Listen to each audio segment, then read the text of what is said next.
Hi, I'm Larry Richardson, your step-by-step chef. One of the big joys in cooking is taking familiar ingredients and combining them in new ways. A while back I had an idea to make an asparagus, shrimp, and cheese omelette. The first response I got in my house was, "Please don't," but you'd be surprised at how good it tastes. So now what I'm going to do for the more adventurous among you is show you how to make this omelette. So come on, let's cook. And our ingredients for this omelette are actually quite simple, even though it sounds kind of exotic. We're going to use half a cup of shredded cheese, the shredded cheese flavor of your choice, and this is a half a cup loose. Don't press it down when you do the measure. We're going to use less than a quarter cup of sweet onion, 4 eggs, a teaspoon of butter, 4 shrimp, and what will come out to a half a cup of asparagus. So now I'm going to show you how to make it. The first thing we want to do is prepare the asparagus and the shrimp, which entails boiling. So I have 2 pans already boiling away. They have water in them boiling away. And what I want to do is take the asparagus and cut it about the top third off of it, because we want the asparagus to be very flavorful without being weedy or chewy. So cut that top off, and again, this will give us about half a cup of asparagus after we boil it. So now what we're going to do is go over to the boiling pans and put these in. First, the shrimp goes into its boiling water. Now, shrimp boils for about 4 minutes, 4 minutes total. So we're going to add this in, bring it back to a boil, and then let it boil for about 4 minutes or until it turns pink. And while the shrimp is boiling, we're going to add the asparagus to this boiling pan. And I'm going to give the asparagus about 10 minutes. I don't want it to be in any way chewy. I want it to be nice and soft, and yet I don't want it to dissolve either. So let's add that in, and we'll give it about 10 minutes. Okay, the shrimp are all done. And to be honest with you, they took closer to 2 minutes than 4.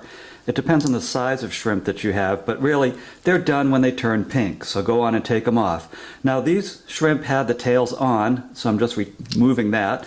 If you have ones that are fully covered in shell, make sure to get all of the shell off of it, because eating shell with your omelet, whether it's an egg or a shrimp shell, is not very enjoyable. So now I have the shrimp all cleaned, and I'm just going to slice it into smaller pieces. So each shrimp comes out to 4 pieces. And these were about medium-sized shrimps. And there we go. If you like more shrimp, add more shrimp, but you might want to try the recipe first just to make sure that it needs more shrimp, because this can sort of overpower the dish. So here we go. And you know, you can also use leftover shrimp from a party or whatever that has been seasoned. The seasoning actually tastes good in this omelet. So there's our shrimp all ready to go. Now I'm going to get the asparagus. And here's our asparagus ready to roll. And we're going to cut this into about quarter inch long pieces. There we go. This makes it nice and bite-sized inside the omelet. You don't want really long strands of asparagus because they will pull out of the omelet, and it's just kind of unseemly. So there we go. That's all ready. I'm going to set this aside. And the last thing I want to chop is just a little bit of onion. It just adds a little bit of character to the dish. And I would even say this is optional. It's totally up to you. But for some reason, I think the sweetness from the onion really does enhance the dish. And I want less than a quarter cup, and I want it cut real fine. You don't want chunks of onion in this omelet. So I'm just cutting the top of the onion.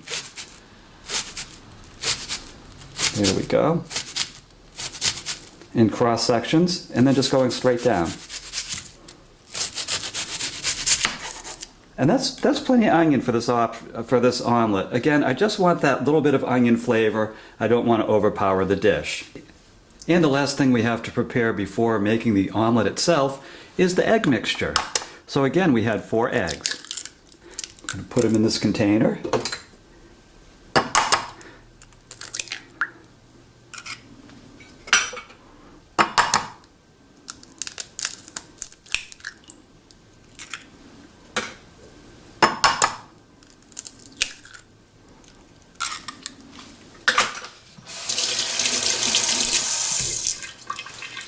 And then let's add half a tablespoon of water.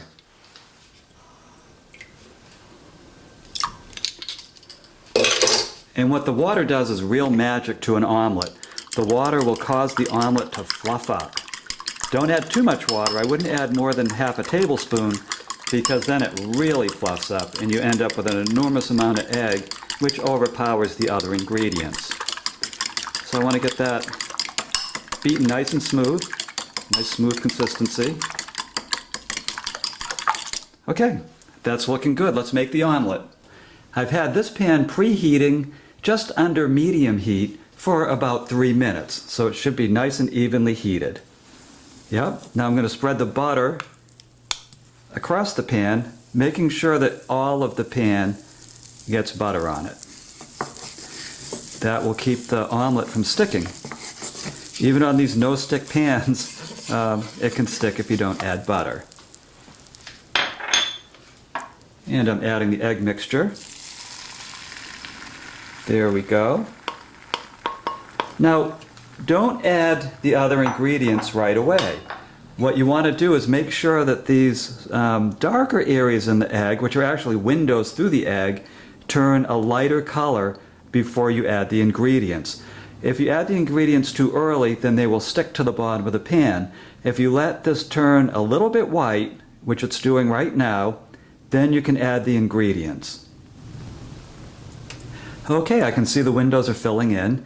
So what I want to do is add the shrimp, asparagus, and onion to 1/2 of the omelet. Just 1/2 of it, because you're going to fold the omelet that has the cheese on it over on top of this. So get it nice and uniform. Make sure everybody gets a taste of shrimp.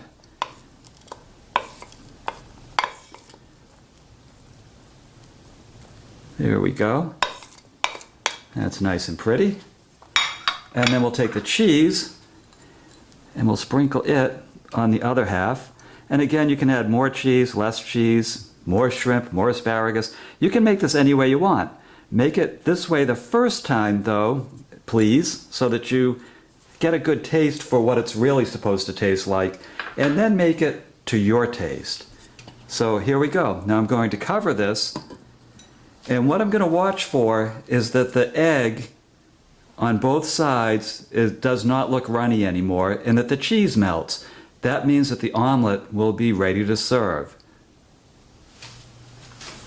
Okay, I checked on the egg every couple of minutes, and here we are 7 minutes later in my case. It can be anywhere from 5 to 10 minutes later. The egg is done. There's no runny egg on this side where the cheese is, and the cheese is all melted. So what I want to do is take this side and, oops, and fold it over. I'm having a little bit of trouble because I'm coordinating around my camera. So I don't usually have this much of a mess in the making, but there we go. Now what you want to do is just leave it in there for a minute just to dry up any of the vegetable liquid that may run off. So I'm just making sure that there's not a lot of liquid coming out of it. There we go. That'll dry up nicely right on the pan. And you can see we have a nice omelet going here. Now this omelet was intended for 2 people, so I'm going to slice it in half. And we'll serve that up. Congratulations, you just made an asparagus, shrimp, and cheese omelet. Man, is it delicious. I like to serve it with cut up baguette and some Dijon mustard. Gives it a little bit of a French flair. So I hope you enjoy this recipe. And please visit Step by Step Chef. That's my website. And I have tons more videos and recipes there to help you become a better cook. My name is Larry Richardson. I'm your Step by Step Chef. And I'll see you next time.